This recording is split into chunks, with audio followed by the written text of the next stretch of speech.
Hello बच्चों, let's read the question. The question is an electron make a transition from orbit n equals to 4 to the orbit n equals to 2 of an hydrogen atom. The wave number of the emitted radiation. तो हमें क्या निकालना है, जो emitted radiation है उसका wave number हमें निकालना है और हमें given है कि r जो है वो हमारा Rydberg constant है.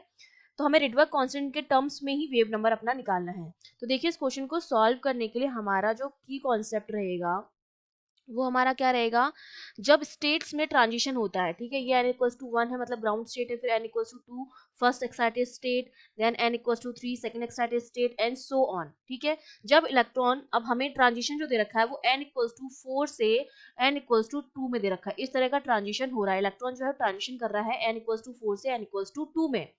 तो ये क्या करेगा, ये जो है वो हायर एनर्जी से लोअर एनर्जी में आ रहा है. तो हायर एनर्जी से जब लोअर एनर्जी में आ रहा है तो वो क्या करेगा, इमिट करेगा अपनी एनर्जी को.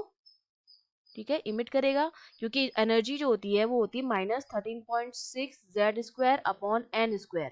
ठीक है, n स्क्वायर की क्या है, इनवर्सली प्रोपोर्शनल है बट विथ नेगेटिव साइन. तो n की जब वैल्यू बढ़ती है तो जो एनर्जी होती है वो हमारी क्या होती है, वो भी इंक्रीज होगी. ठीक है, तो ये हमारा हायर एनर्जी का हो गया और n इक्वल्स टू 2 जो हो गया वो हमारा लोअर एनर्जी का हो गया. तो इलेक्ट्रॉन का जो ट्रांजिशन हो रहा है वो हायर से लोअर का हो रहा है, तो एनर्जी जो होगी वो क्या होगी, इमिट होगी. और जो एनर्जी इमिट होती है वो फोटोन के फॉर्म में होती है जिसके साथ कुछ एसोसिएटेड वेवलेंथ होती है या वेव नंबर होता है. उसका जो फॉर्मूला होता है that is given by 1 upon lambda equals to R Z square 1 upon n1 square minus 1 upon n2 square, जहां पर जेड एटॉमिक नंबर होता है, आर आपका रिडबर्ग कांस्टेंट होता है और यही 1 अपॉन लैम्डा का जो रेसिप्रोकल होता है वही आपका वेव नंबर होता है जिसको हम न्यू बार से रिप्रेजेंट करते हैं और इसी की वैल्यू जो है वो हमको कैलकुलेट करनी है. तो जेड की जगह 1 रखेंगे, n1 जो है हमारा वो 2 हो जाएगा, n2 जो है हमारा वो क्या हो जाएगा, 4 हो जाएगा.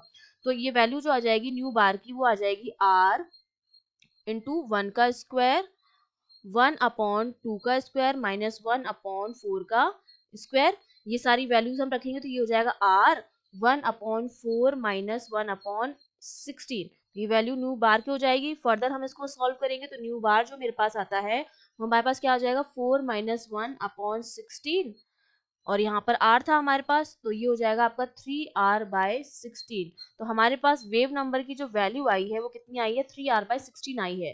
अगर हमसे वेवलेंथ पूछी जाती तो इसका उल्टा हो जाता, जो लैम्डा हमारे पास आता क्योंकि 1 अपॉन लैम्डा की वैल्यू है तो लैम्डा जो हो जाएगा वो कितना हो जाएगा, 16 अपॉन 3r हो जाएगा. ठीक है, तो वेव नंबर हमारा कितना आ गया, 3r/16. That means C option is correct. I hope you understood well. All the best.